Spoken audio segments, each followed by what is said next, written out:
Good morning. This is Christine. I just want to make a little brief introduction to what you'll be listening to next.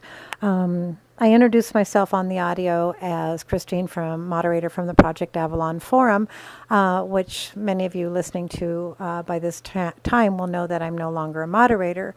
I find it very interesting to take a few steps back in time and to see how much can change in such a abrupt way. I hope that everyone that listens to this will have a great benefit from it. It was recorded with a lot of heart, a lot of feeling, and a lot of truth. And just want to also state for myself that there is no ill will, nothing other than what remains in me at this moment is to speak the truth, to follow the truth no matter where it leads us. And so here I am speaking the second part of an interview now with Goode, ETXSG, who was a member of the Project Avalon Forum and at the current time is no longer such. Life moves on, doors close and doors open, and I think it is with a great deal of heart, feeling, love, honor that we all move forward through this time. Thank you. All right, so this is Christine, moderator at the Project Avalon Forum, and today I have the honor and the pleasure of speaking with the forum member that is known as Goode ETXSG. Many of you are very aware of his, as the first part of an audio release we did, I believe it was at the end of September, October? Yeah, around the September 23rd, and then again on October 3rd, I believe. Okay, so since that time, a lot of things have been happening. I would suggest in Goode's world. I'm going to refer to him as Jim during this interview today, because we know each other, and it's an easy, informal name for me to use. That way, I won't be using his real name; it's his alias. I know there's a lot of things that we may be speaking about today, Jim. We had a little talk the other day, and I certainly know since we released that audio, it has brought about pretty much an avalanche or a tsunami of responses from people out there. Forum members, other people are contacting you. I've been contacted. A lot of healing work is going on, and it's just been hard to keep up with it. I mean, I haven't even myself been able to keep up with all your postings, so I apologize for that. I've read a great deal of it, but certainly not all of it. I also want to thank you really from a very deep place of gratitude for your grace and your manner and how you've been answering the folks' questions. You certainly know how sensitive all of these issues are, and also how broad and vast the subject matter is that we're talking about.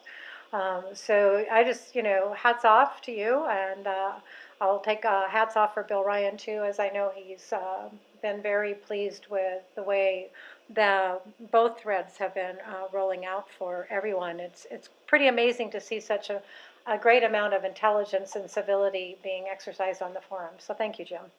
I've done the best I can. I've really, of course, when we first did the first recording of the conversation, it was in a very, it was done in a kind of very relaxed format. My wife was in the background. My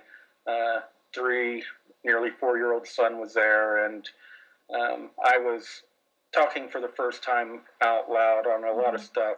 Right. That some of the stuff, a good deal of the stuff she had heard before, but I was talking. I was a little hesitant because she was walking around, and I was like, okay, how is she going to react to some of this stuff? But after Christine leaves, I'm going to have a lot of questions.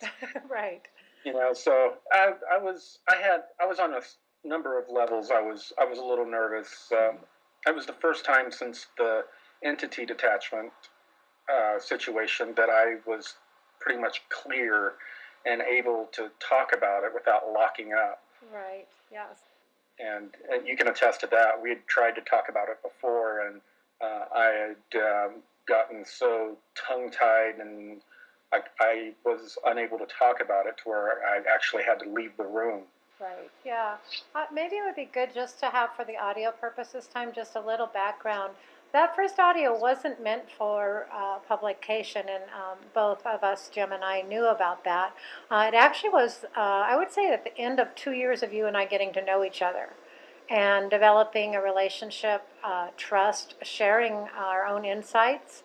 And the thing I really want to note here, because we will probably get into it in this talk a bit, is that it became aware to me from being on the forum and reading different people's posts, but especially reading your posts, that I was sharing a lot of your same perceptual data. And so I started to share with you some of the remote viewing data I was getting, which was very surprising for me because it sort of started coming to me out of the blue. It wasn't something I was trained in. And you would start verifying it for me.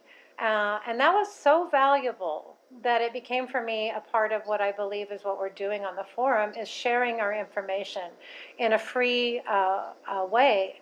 And I've seen, and I especially see it with the release of the last audio, was that you're overcoming the triggers, the implants, the overlays, the fear, all the things that you experienced from early childhood has allowed many others to open up and start to share their experiences. So I think this is going to be a bit of a continuation of that. Since then, I've also, like you, have had contact with people all over who are feeling for the first time they can speak. And so I just want to honor that as part of what we're doing, not just having this talk today, Jim, but also on the Project Avalon forum. There's a bridge here, and I just want to make note of it, and then I'll hand it over to you. There seems to be a bridging happening between what are all of these human agendas, extraterrestrial agendas, AI agendas, our mythologies, we could name it, all the symbologies under which we're operating, all of the things that keep being brought up to the surface. And then there's the act or the understanding of our real spiritual nature. We could call it our quantum beingness, or we could call it how we are as beings of resonance. And that was, for me, with you, was probably the most important part of feeling the connection, was understanding that you also have not only the experiential data, but you also have a broader picture of who we are as spiritual beings. So that's the broad brush context of perhaps what this conversation or this interview will be geared or progressing towards. Now, I'd like you to just say whatever it is that you might want to talk about to begin with. And just maybe leading in a little bit, a lot of people have asked about, because I made that comment, a lot of miracles happened in your life after publishing. And you've spoken on the forum about the entity detachments, but that wasn't included in our first audio, and I would wonder if you'd like to start there. Okay. Yeah. I was a little disappointed that the entity attachment part was not in the last conversation that was released. Just because it's such a very important part of the process of what it is to be to be released from all of the programming and the mind control and the entities are a lot of the times involved in, along with this technology, they're the gatekeepers. And after I started talking openly on the forum about it, in detail about the actual entity that I remote viewed in my light body, and then after I listened to Eve Lorgan, is that right? Yes. Yeah, and James Bartley in an interview about entity attachments. I remembered a remote viewing that I'd done a year and a half earlier where I saw this being in my light body, and it made me forget it. And I was able to use some different tactics to will it out of my being. And that was in between two of our conversations that this happened. Right. And it went from me locking up and not being able to have conversations about certain things to being able to have a full conversation and being able, I could always access these memories, but I could not verbalize them. Right. And when I started writing about this on the forum, I was unprepared for the tsunami of emails and personal mails through Avalon that I received, and I was really caught off guard. How many people are dealing with this kind of thing? And there's been some that I've handled on my own, that I've been working with on my own, because people that have been through this are a very skittish bunch. They have major trust issues. Of course. And with me knowing what I've been through, they have a little bit of a trust, but a camaraderie, or I've been through the same thing. So they will feel me out, see if I'm, kind of vet me to see if I'm, full of crap. And once, I kind of vet them too. And once we fill each other out, then we'll have a conversation. And, there's been people that I send to the way of the Avalon Healing Group. Mm-hmm.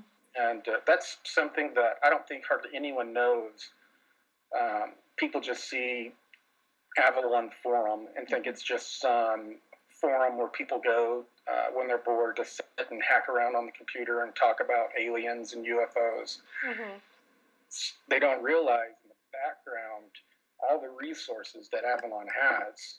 They have all different types of energetic healers, remote viewers, counselors for people that have been through ritual abuse, MILABs, and alien abduction, all these different types of things.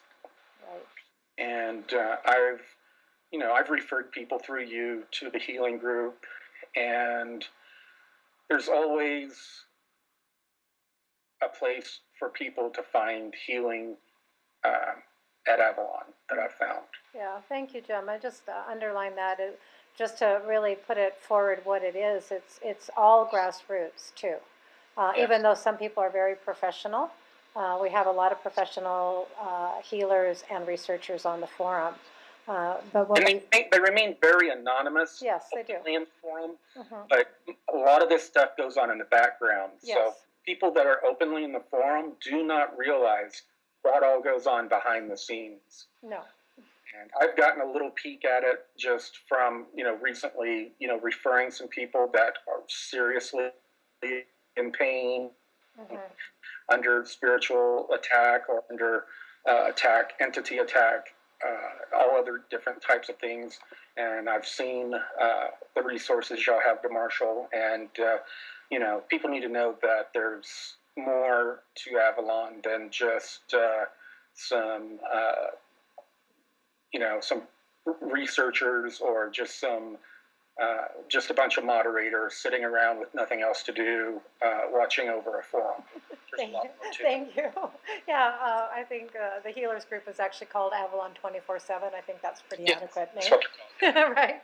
Okay. And it's 24/7 is exactly right. Yeah. I think you are all over the globe, aren't you? Oh yeah, all over the globe, and a lot of us realize that even in our sleep we're actually being accessed and working. So.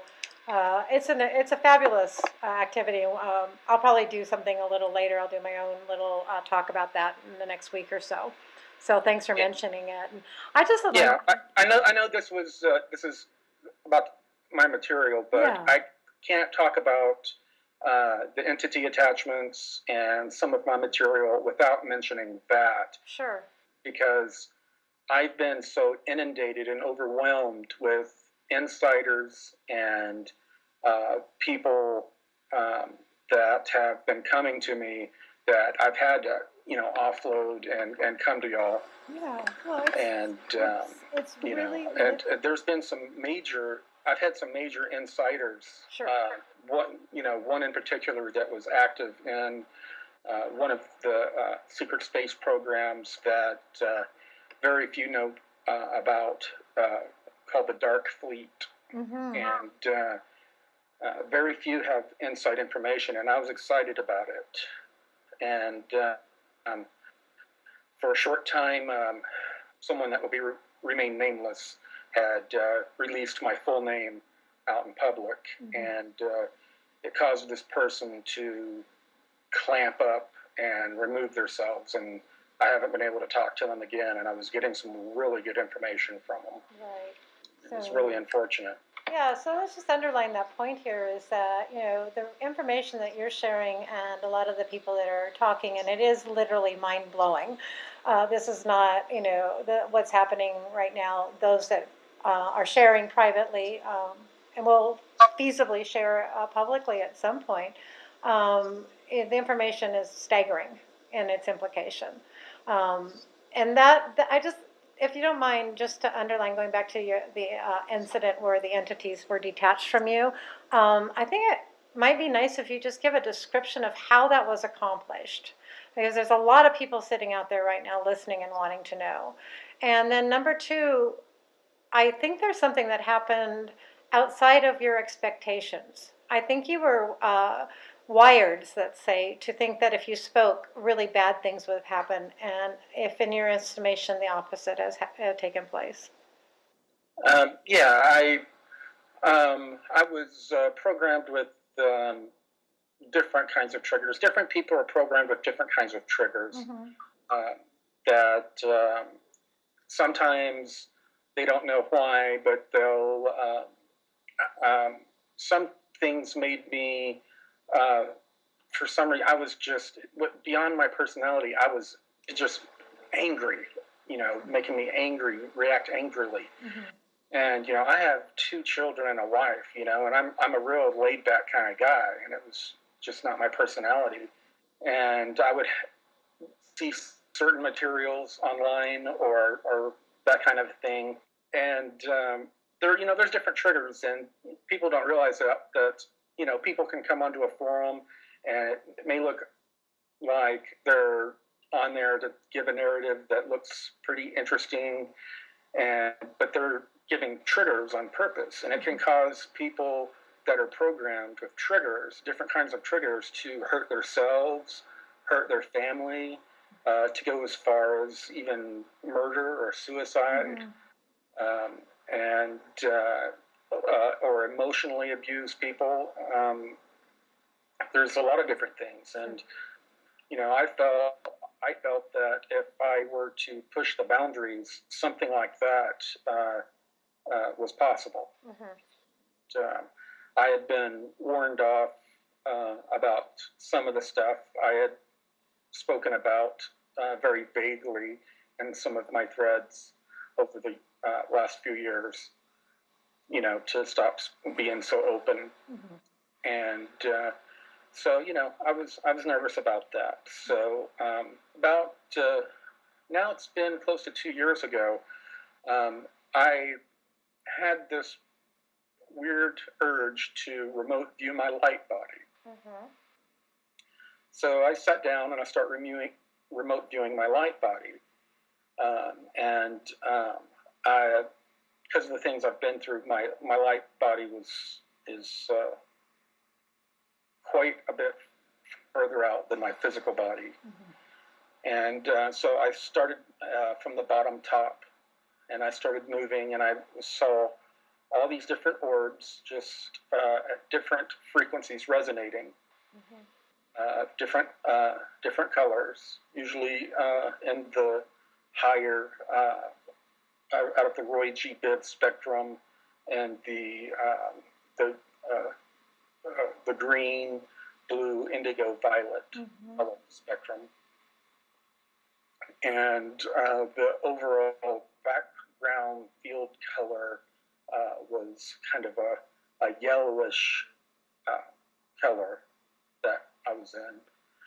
And so I was moving throughout the spheres, moving my way up, and I got about 3/4 of the way up, and I saw a red sphere, smaller than the others, and it wasn't vibrating.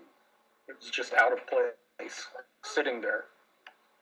And I immediately, with my mind, I moved to it, and I looked at it. And I was like, what is this? And in my mind, I said, go transparent, what's inside? And about a 90-degree arc of a sphere, if you can picture that, went translucent. And sitting inside of it was a being. And I was shocked, and it was probably twice as shocked as I was. And it looked like kind of like a hunchbacked frog. But instead of a frog that's long ways, it was kind of like if you took a frog and squished it and made it perpendicular up and down. And we had a short dialogue. It was like, it was wanting to know how I knew about it.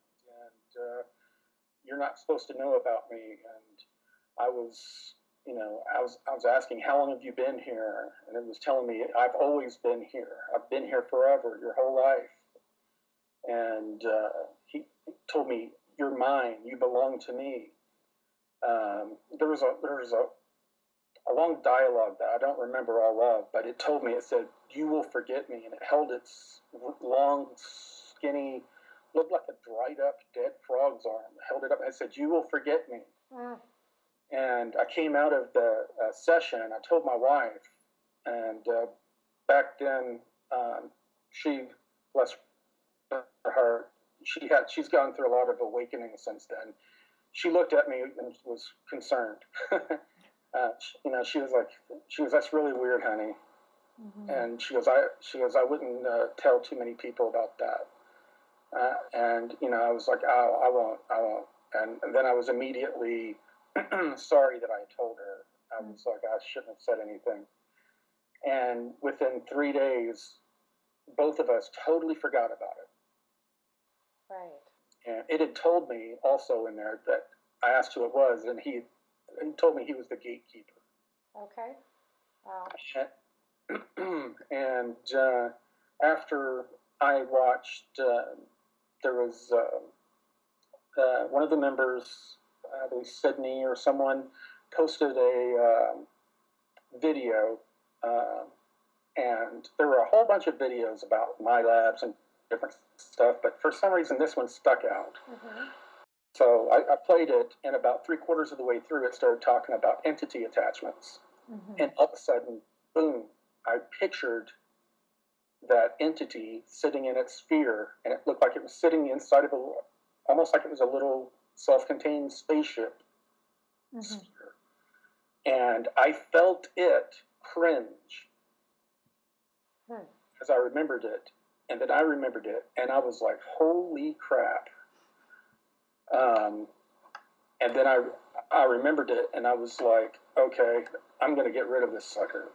And it was talking about, you can will it out of your life with your free will. So I started doing that. I started saying, I will you out of my life. I want you out of my life. And it was saying, it's not going to be that easy. You belong to me. And I kept doing that. And then I felt that it was gone. Right. But I still didn't feel right. And for the next couple of nights, it was coming in my dreams and tormenting me and attacking me in my dreams. And I told Stacy about it. And this is going to be a part that a lot of people are going to have a problem with. And I know there's a lot of people that have their own beliefs and ideas about the name or the entity that was or was not Jesus. So I'm not going to get into any ideology of it. I understand. But she said, did you think about evoking the name Jesus? And I said, well, no, I did not think of that. And she said, well, you should try that. And I had heard in some of the videos about MILABs that people had done that and it had worked. And in some instances, it had not worked, and stuff. So I tried. So the next night, I was attacked all night. And in the early mornings, I kind of came in out of a lucid dream and woke up after I was being attacked. And I said, okay, I'm going to do it. And I said, in the name of Jesus, I banish all entities that are attached to my body, mind, and spirit. I close all portals or entrances into or out of my body-mind complex. I banish them from my family, the realm of my family, and from my home. And I started repeating it over and over with my eyes closed, and immediately started seeing all of these beings and groups of like 6 to 12 shooting from my head and chest, just above. And so I kept saying it over and over. And then I opened my eyes, and I could still see them. Wow. And people have discussed with me what they were. People have said those sound like the jinn or whatever, but they had the head and shoulder outline of a human being, and like the arms, and then like black flames and smoke coming off the bottom part of them.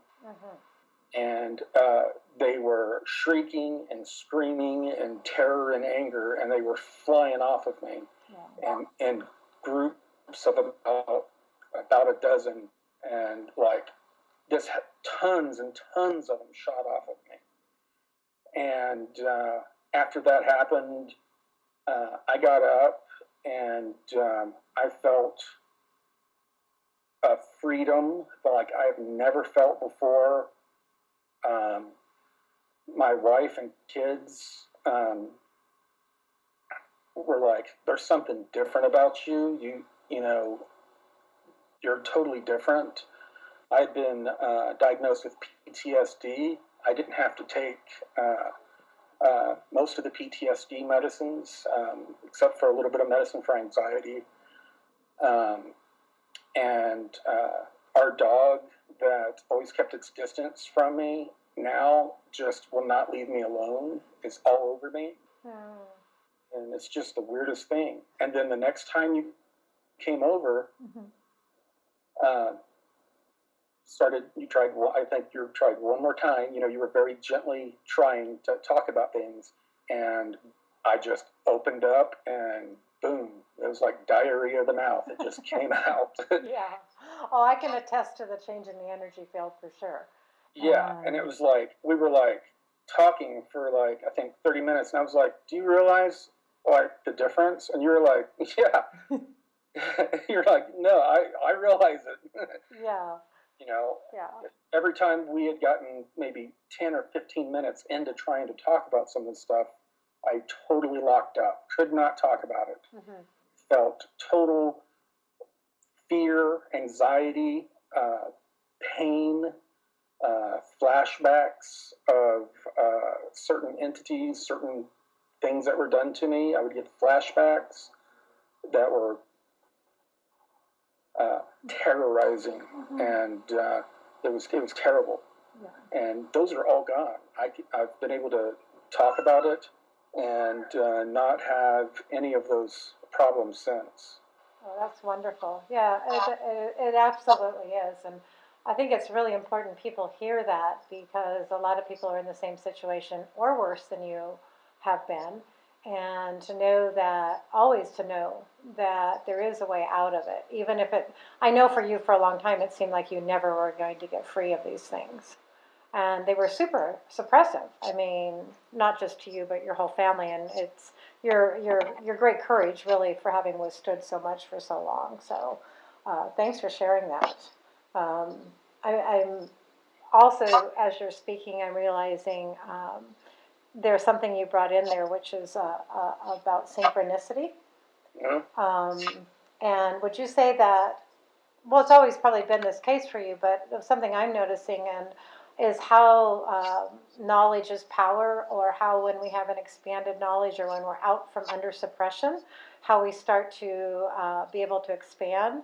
And I've certainly noticed an uptick in synchronicity. Like somehow you just get the information you need. Like you said on the forum, somebody posted something and you went right to it. Like there's something else operating here as more people are speaking, that I just will dub it as synchronicity. Has that been the case for you? Oh, yes. Yeah. Without all of the gatekeepers and uh, one of the things that I've talked about is um, human beings, because of all of our genetic manipulation and because of who we are mentally and spiritually, we have a wider spectrum or band of emotions than most of the beings out there. Mm-hmm. And we have also a very extreme potential in our individual and combined consciousness. Mm-hmm. And I've talked about, David Wilcock's books, The Source Field. A lot of people have read those. There's other researchers out there that have talked about, how everything around us is vibration. Matter, energy, thought, it is all vibration of a different resonance. And consciousness interacts with those vibrations and can manipulate them. And our mass consciousness is what is creating our shared reality. Mm-hmm. And, the powers that be know this. And this is the root power of their magic. They use television and movies to plant a seed of a negative seed of what they want to happen in the future. And then that becomes a part of our mass consciousness, which is a very powerful tool. Mm-hmm. And then they'll pull another incident, like a false flag or something else, that through fear we will go back to that seed, and our mass consciousness will remember that programming. Mm-hmm. And our mass consciousness will manipulate our shared reality and make it so. So we are the ones that actually end up casting that final spell in their magic and making it happen. Right. Yeah. I'm so totally with you on my own understanding of that. And the cabal, the other entities that are around manipulating and watching us, they know our true potential and power.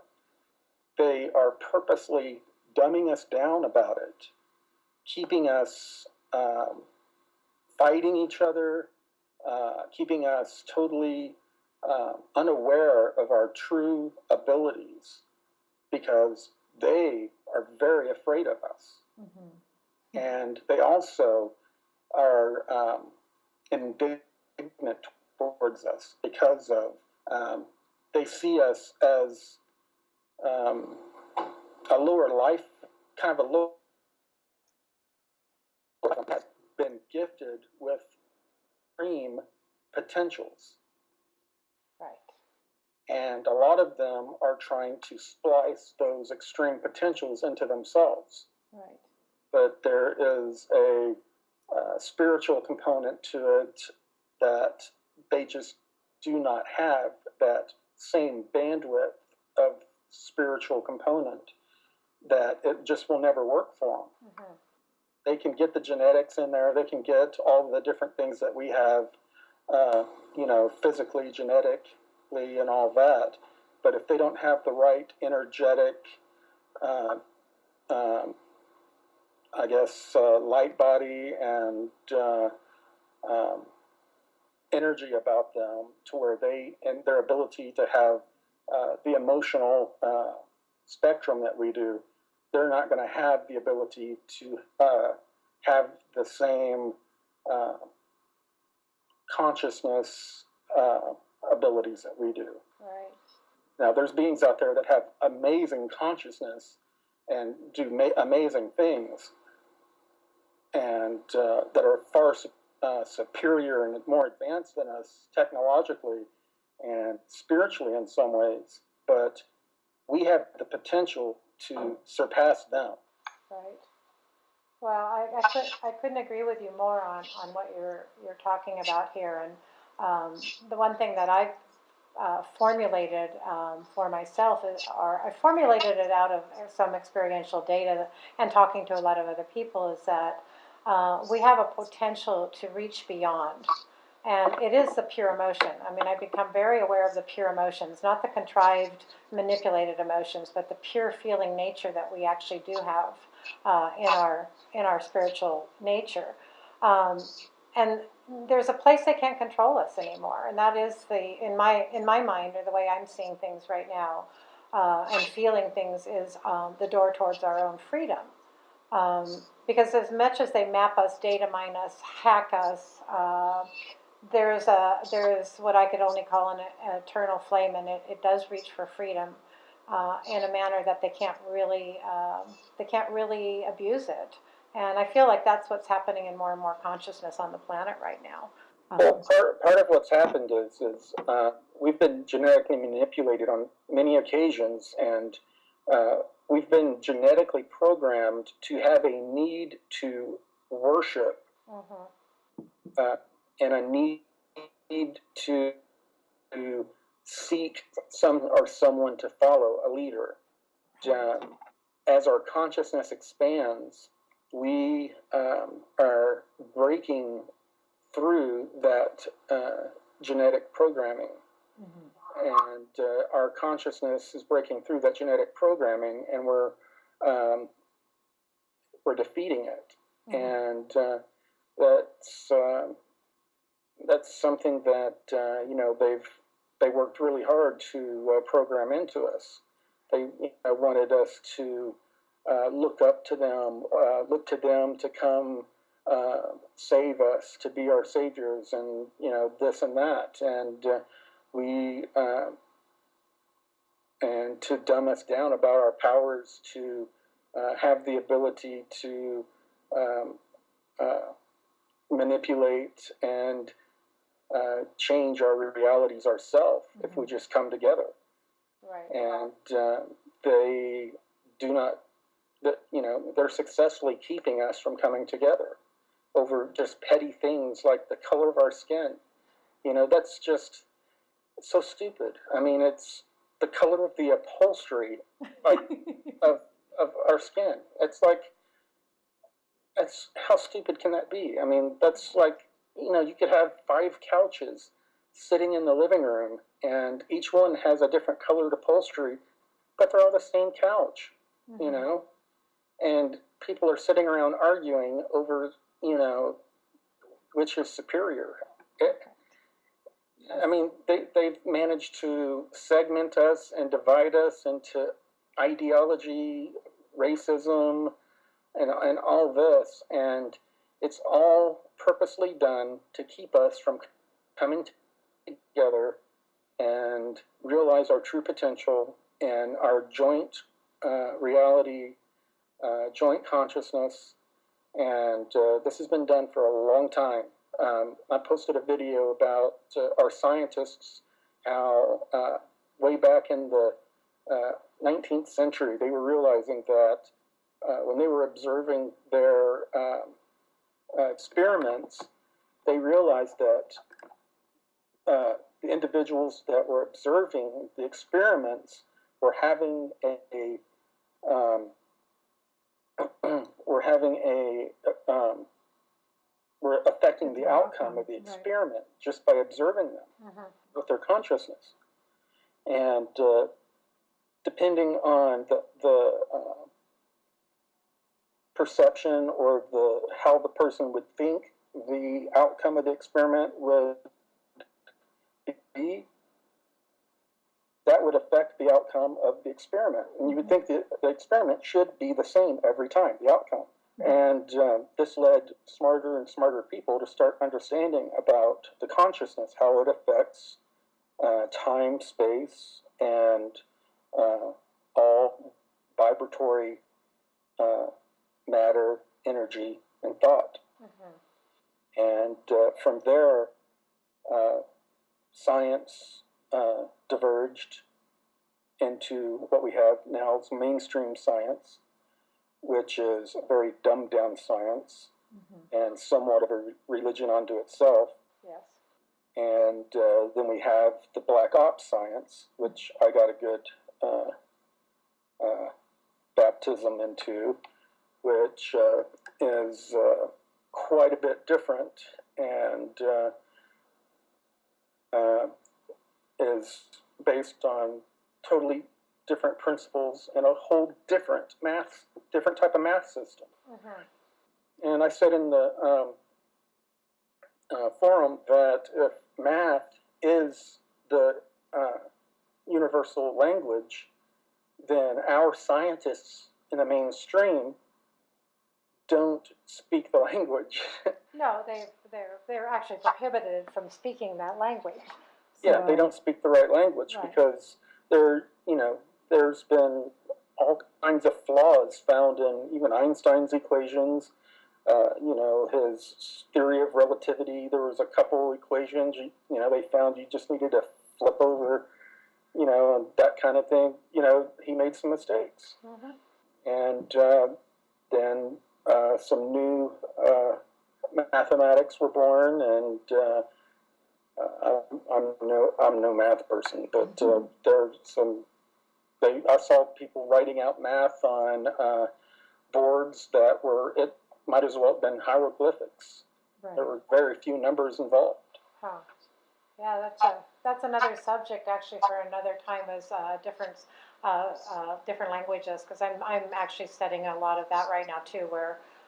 But we could talk about that at another time. And I'm just I'm listening, and it's an interesting phenomenon. It's almost like I'm hearing your words before you say them. And that's just an indicator for me that there's a field of intelligence that's available to us, and it's speaking to us all the time. We have a joint consciousness. Exactly. And yet, we're all able to tap into it. Exactly. And that is our those are our, I will say, they're our inherited abilities. They're in all of us. And more people are waking up now and expressing that, or I say more beings are being activated. And so what I'd like to do is get into a little bit of what you've been, to turn on the other side of the consciousness table, as it were, because here you're also talking about the secret space program. You mentioned the Dark Fleet earlier. How does all that tie in, and what are, in your opinion, right now the most important things for us as individual and group consciousness to become aware of, so that we can do this experiment and we can start to change it? Because it is true that our consciousness is actually moving into the realities now and changing them. And I know that's where a lot of people that listen to you and write and ask you questions, they're asking about the AI agenda. We're talking about the black money magic cabal. There's a lot of things I've just written down some notes about, but just putting out a broad-based question to you, or how do you see this right now?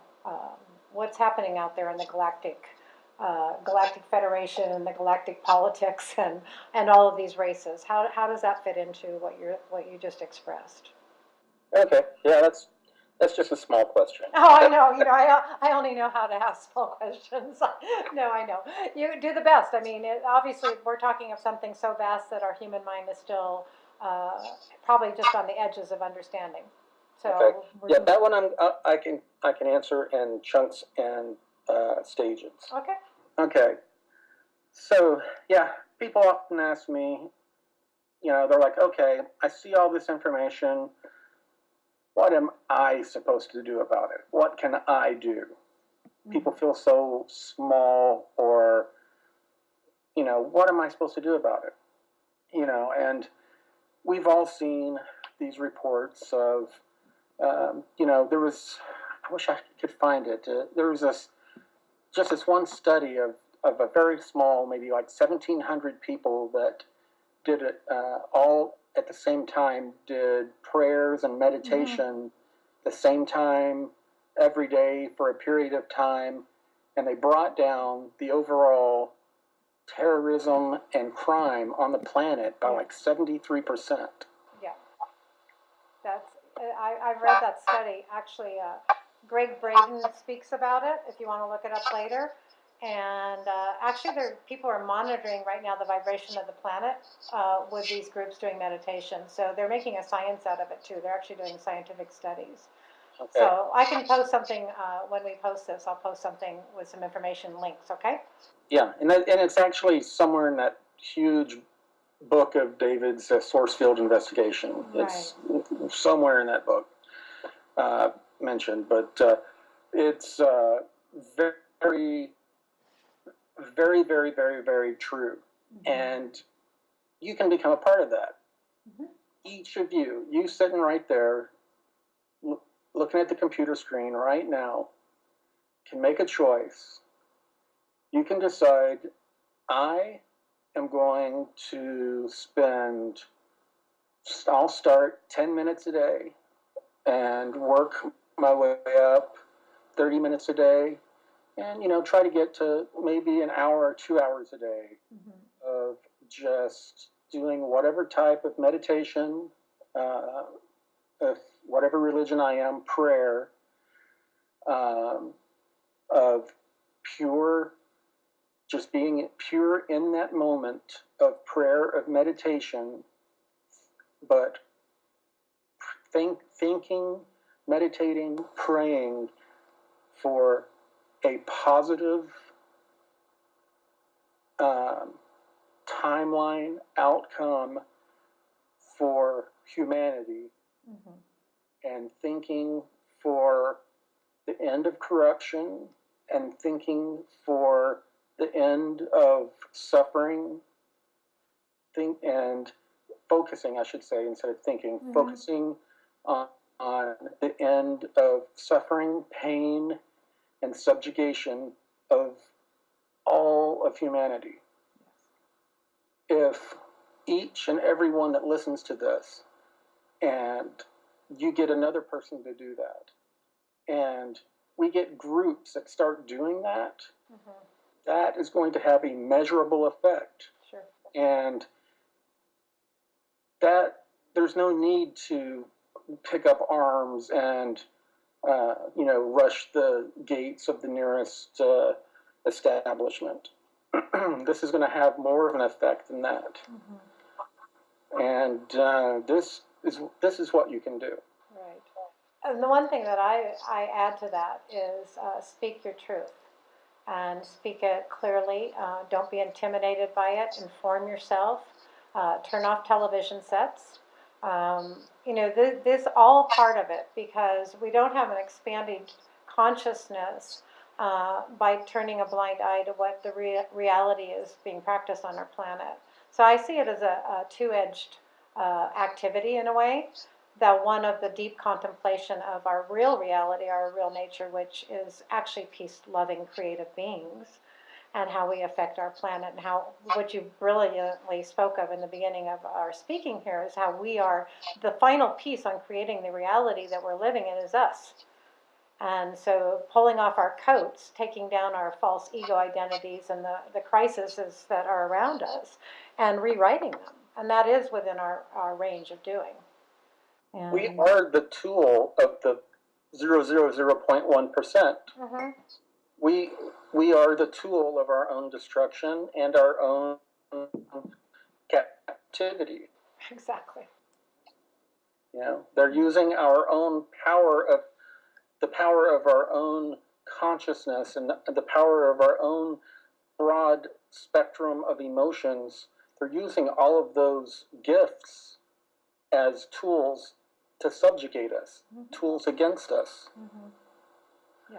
So we need to step outside and reclaim those gifts and use them as a shield and a sword in a nonviolent way, but in a way of truth and love, and as a way to be truly service to others, and step outside of the system that we're living in, this Babylonian money magic system, to where all we care about is working, paying off debts, keeping up with the Joneses, having that nice car, having that 60-inch TV, watching shows about people that have all that stuff and wanting to be like them. That is all a huge trap. And you step outside of that trap and do what I'm talking about, and you become part of the solution instead of one of the victims. Right.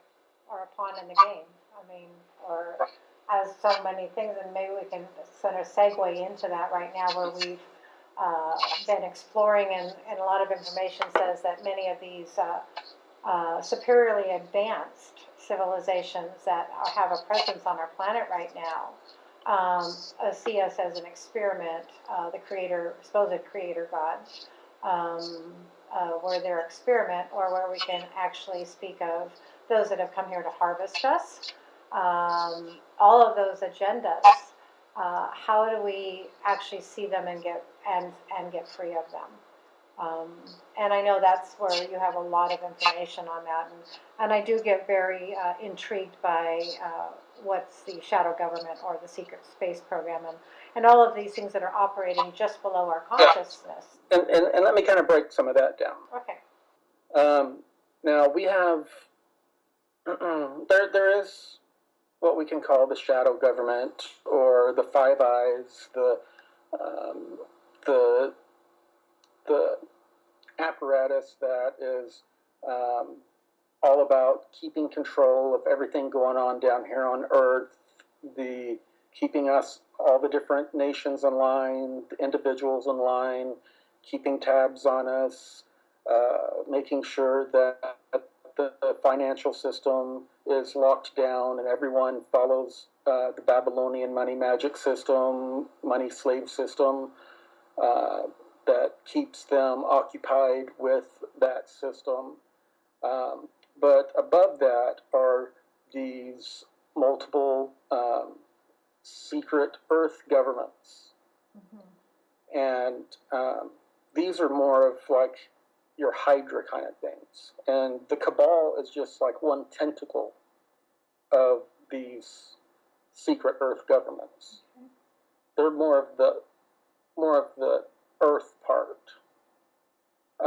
These secret Earth governments are extremely powerful, and they have their own secret space programs. Or, for instance, one group is entirely, well, and there's most likely two of these are what we're referring to as interplanetary corporate conglomerates.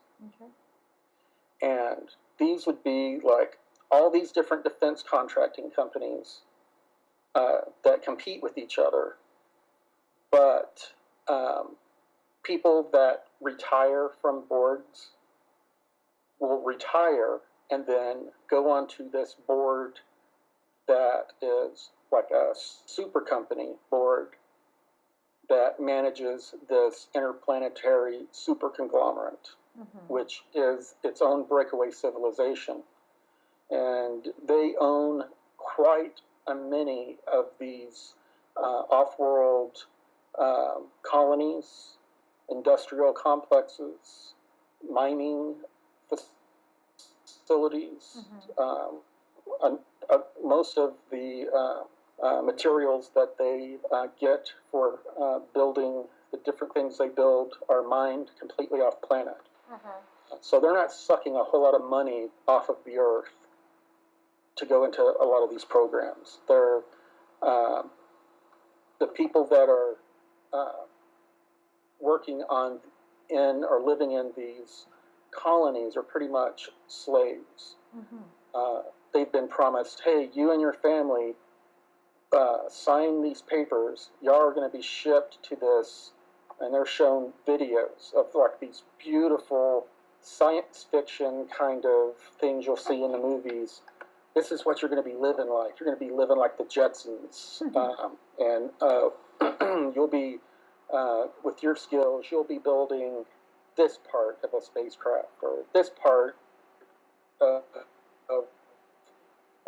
replicator type things or this part of something else. There's so many things they build. And you'll be on this colony, on this planet or moon or this location. And so they get all these promises. And then so they get their whole family. They're shipped there. And then the reality sets in. They land in pretty much a totalitarian environment where everyone's walking around pale, dreary, unhappy. They're escorted at gunpoint to like an 8x10, 8x8 living quarters for them and their entire family. And then they're given rosters for what them and their entire family will do. And they live there for the rest of their lives. They have arranged marriages for their kids as they grow up. It's not good. No. So they're not paid money. You know, they're given a place to, you know, live and food, and they work. And it's horrible. And these people do the labor. And these people mine asteroids and asteroid belts. They mine materials on different planets, and the raw materials are taken to other outposts and facilities where they are turned into usable materials and manufactured, and very little money actually goes into building these different things.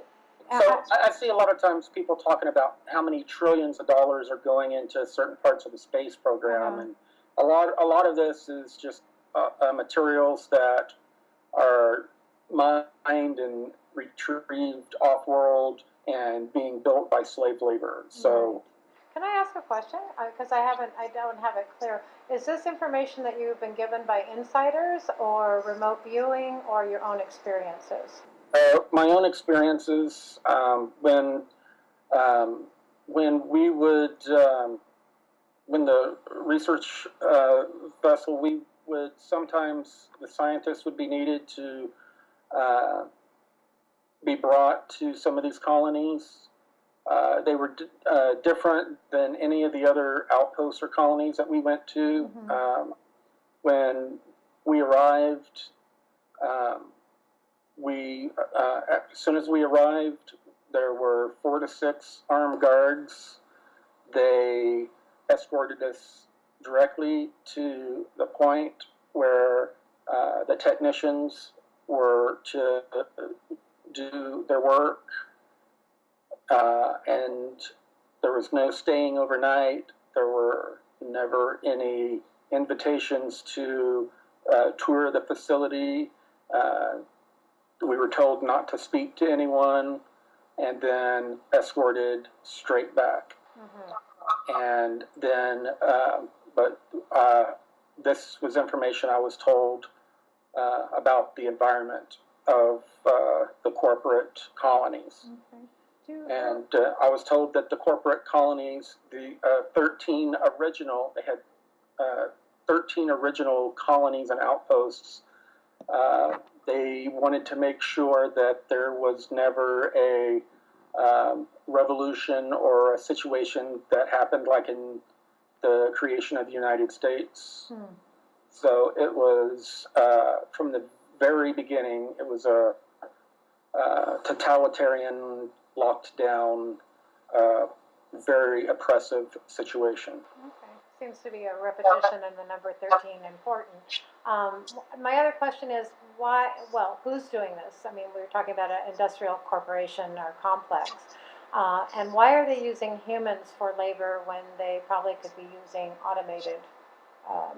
They also had clones there. Okay, right. But these were people that were extreme. They had brought in a lot of them had been there from like 60s, 70s, 80s. Okay. Been brought in and had been there a long time. Mm-hmm. And their numbers had grown quite a bit just from the population growth. Mm-hmm. And we had seen obvious clones, people that looked exactly the same, carrying like not really boxes, but crate kind of boxes around. Mm-hmm. And I don't think there's that many quadruplets or whatever you call them. Right. But they were obviously clones. But I think that the human labor, they were easier to control, train using the methods of the quick neurological training, where you set someone in front of those curved screens, give them an injection, and show them a video that's real quick, a whole bunch of information. Mm-hmm. Overlaid, going real quick, and it goes into your brain at a very high rate. Gives you, I've had it done to me, it gives you a headache, makes you nauseous, but you take in an incredible amount of information. Mm-hmm. Right. And I'm sure this was used quite a bit on these people. Okay. To train them, and probably also to train the clones or whatever. But that at that point, that's what these people were doing. Okay. Why they weren't using robots, I don't know. But a lot of it could go back to a lot of the their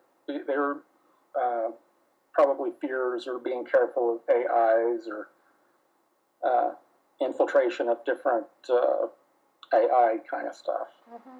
Sure. Well, it just comes to my mind as you're speaking that there's certain things that the human body type can do that other types of bodies can't. So, it would make sense that they would actually. And humans are very, very adaptable, very good engineers. There's a lot of one of the things that the actual. See, Solar Warden is a older secret space program. Mm-hmm. They're kind of one of the more aging groups out there, technology-wise. They were put out there to pretty much police the solar system for incoming, outgoing visitors. There are literally thousands of different groups that are coming, and we're kind of along a kind of like Silk Road, galactic Silk Road of travelers. Mm-hmm. And human beings are highly sought after for many, many different reasons. We're a commodity. Mm-hmm. And the group that I was talking about, and this is going to sound strange, but human beings have become very well known for our engineering and production of advanced technology. Mm-hmm. And this corporate group doesn't only produce technology and products for the secret space programs, but they also produce it for off-world groups. Mm-hmm. Well, I mean, I can follow that, and it's fascinating. And so these groups, and then one question was, are these corporate groups, whatever you want to call them, just call them power brokers for the sake of a word, are they human? Are they extraterrestrial? Are they dealing? I'm breaking up? Yeah, you're breaking up, but yeah, they're human. Okay, they're human. So they're human, Earth-based. Yes. It's a just called a secret space program that is farming and getting resources from off-world, and they're using humans to. Part of their deal is to use a human to do that. They're a very opportunistic group. They keep and save a lot of the most advanced toys for themselves. So they have most of the most advanced toys. Okay. Where do you have an idea of who they are? I mean, we talk about, obviously the Rothschilds and the Rockefellers and the Soros of the world. The big money people that are the faces out there. They're all pretty well known.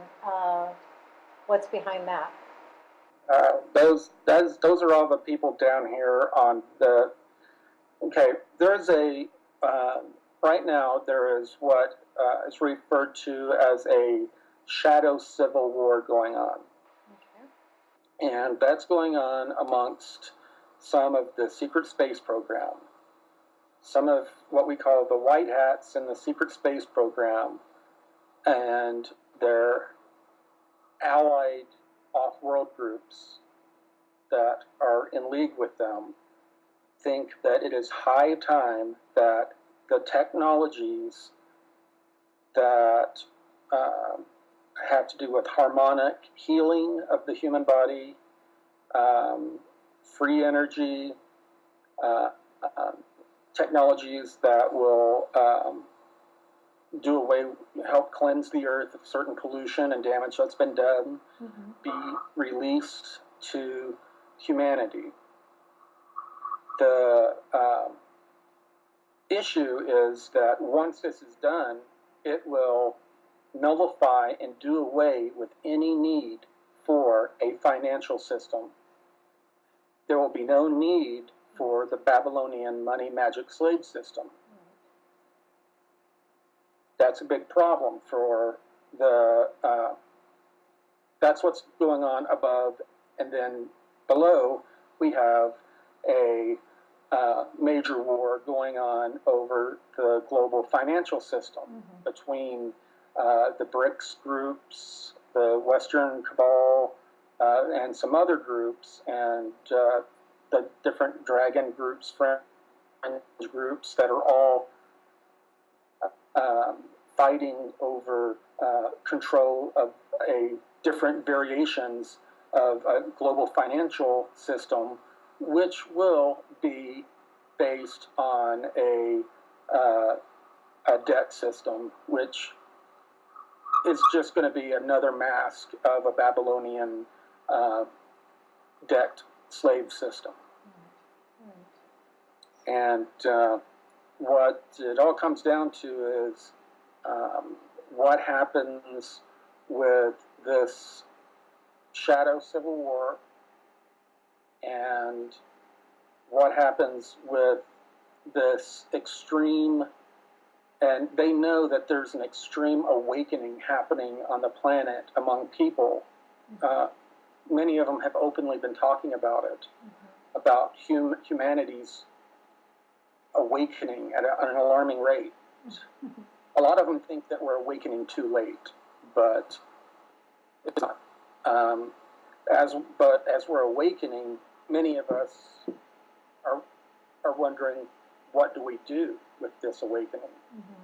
And that goes back to what we were talking about earlier about start focusing your intent, focusing your consciousness on a joint changed reality to where these negative forces have no place in this new reality that we're focusing on. Well, let's just break for a second here Um, there's some questions I want to ask you regarding your own visions, because what I'm talking about is imagery and visionary qualities that we have. But before we get into that, because that may be the question for the end of this particular part, of course, anything you want to speak of too, please bring it up. The one thing that we're always been looking at, all of us that are doing this work, is the artificial intelligence. And I've had my own run-ins with them. I've had my own understandings of it. It's as varied as there are conscious levels. I know you have a lot of experience and you've been trained to be looking for those. Uh, they come in any manner of things. I mean, we could talk about the bots. We could talk about the scuttlers that come through computers. We can talk about embedded thoughts. We can talk about constructed paradigms or constructed holographs that people fall into. I mean, there's a huge, huge thing, but in general, we've also are talking about, I guess, a lot of the chemtrailing and the nanotechnologies and the co-opting of the human body so that these artificial intelligences can run us. All of that comes under that category. And I think it's important to address it from your perspective, the dangers, and also how to recognize it. And then I'll have another little question along that line. Okay. Yeah, I have absolutely no information or knowledge about chemtrails other than I have seen them myself, and what I've read online. So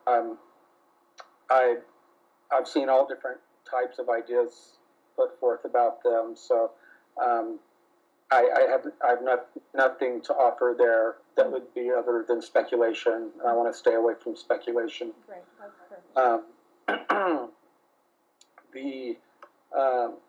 The AI thing has really been focused on a lot from my last talk. It was something that was clearly a very it was something that was very concerning to the off-world groups and to the various programs. You were always screened. You would go through questioning to ask if you. I don't remember all the different questions. They would ask you questions. Some of them would be innocuous questions that had nothing to do with it, and some of them would be keyed-in questions. But things like, have you seen shadows in the sight of your vision peripherally? That could or could not have had something to do directly with the AIs. It may have been one of the tests or ambiguous questions, but there was a list of questions that they would always ask you. But one of them was, have you seen, the spider kind of things? If you see the spider kinds of things, that isn't them trying to infect you. That means you are infected. You have been infected.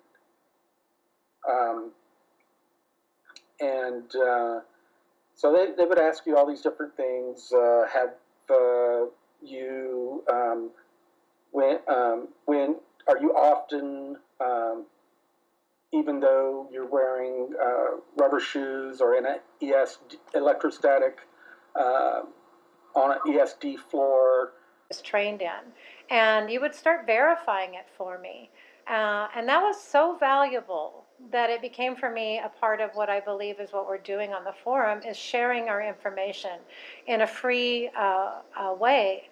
And I've seen, and I especially see it with the release of the last audio, was that you're overcoming the triggers, the implants, the overlays, the fear, all the things that you experienced from early childhood, has allowed many others to open up and start to share their experiences.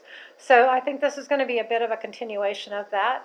Since then, I've also, like you, have had contact with people all over who are feeling for the first time they can speak. And so I just want to honor that as part of what we're doing, not just having this talk today, Jim, but also on the Project Avalon Forum.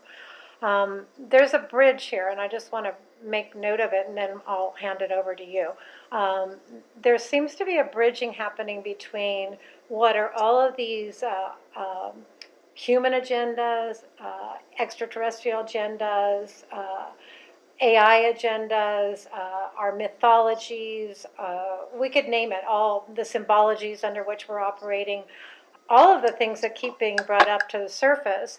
And then there's the act or the understanding of our real spirit. Good morning. This is Christine. I just want to make a little brief introduction to what you'll be listening to next. I introduced myself on the audio as Christine, moderator from the Project Avalon Forum, which many of you listening to by this time will know that I'm no longer a moderator. I find it very interesting to take a few steps back in time and to see how much can change in such a abrupt way. I hope that everyone that listens to this will have a great benefit from it. It was recorded with a lot of heart, a lot of feeling, and a lot of truth. And just want to also state for myself that there is no ill will, nothing other than what remains in me at this moment is to speak the truth, to follow the truth no matter where it leads us. And so here I am speaking the second part of an interview now with Goode, ETs who was a member of the Project Avalon Forum and at the current time is no longer such. Life moves on. Doors close and doors open. And I think it is with a great deal of heart, feeling, love. Deal of it, but certainly not all of it. I also want to thank you really from a very deep place of gratitude for your grace and your manner and how you've been answering the folks' questions. You certainly know how sensitive all of these issues are and also how broad and vast the subject matter is that we're talking about. So I just, hats off to you, and I'll take hats off for Bill Ryan too, as I know he's been very pleased with the way both threads have been rolling out for everyone. It's pretty amazing to see such a great amount of intelligence and civility being exercised on the forum. So thank you, Jim. I've done the best I can. I've really, of course, when we first did the first recording of the conversation, it was in a very, it was done in a kind of very relaxed format. My wife was in the background. My 3, nearly 4-year-old son was there, and I was talking for the first time out loud on a lot of stuff. Right. That some of the stuff, a good deal of the stuff she had heard before, but I was talking. I was a little hesitant because she was walking around, and I was like, okay, how is she going to react to some of this stuff? Honor that we all move forward through this time. Thank you. All right, so this is Christine, moderator at the Project Avalon Forum, and today I have the honor and the pleasure of speaking with the forum member that is known as Goode, ETs. Many of you are very aware of his, as the first part of an audio release we did, I believe it was at the end of October? Yeah, around the September 23rd, and then again on October 3rd, I believe. Okay, so since that time, a lot of things have been happening, I would suggest, in Goode's world. I'm going to refer to him as Jim during this interview today because we know each other and it's an easy, informal name for me to use. That way I won't be using his real name, it's his alias. I know there's a lot of things that we may be speaking about today, Jim. We had a little talk the other day, and I certainly know since we released that audio, it has brought about pretty much an avalanche or a tsunami of responses from people out there. Forum members, other people are contacting you. I've been contacted. A lot of healing work is going on, and it's just been hard to keep up with it. I mean, I haven't even myself been able to keep up with all your postings, so I apologize for that. I've read a great deal. After Christine leaves, I'm going to have a lot of questions. Right. So I was on a number of levels. I was a little nervous. It was the first time since the entity detachment situation that I was pretty much clear and able to talk about it without locking up. Right. Yes. And you can attest to that. We had tried to talk about it before, and I had gotten so tongue-tied, and I was unable to talk about it to where I actually had to leave the room. Right, yeah. Maybe it would be good just to have, for the audio purpose this time, just a little background. That first audio wasn't meant for publication, and both of us, Jim and I, knew about that. It actually was, I would say, at the end of 2 years of you and I getting to know each other and developing a relationship, trust, sharing our own insights. And the thing I really want to note here, because we will probably get into it in this talk a bit, is that it became aware to me from being on the forum and reading different people's posts, but especially reading your posts, that I was sharing a lot of your same perceptual data. And so I started to share with you some of the remote viewing data I was getting, which was very surprising for me because it sort of started coming to me out of the blue. It wasn't something I was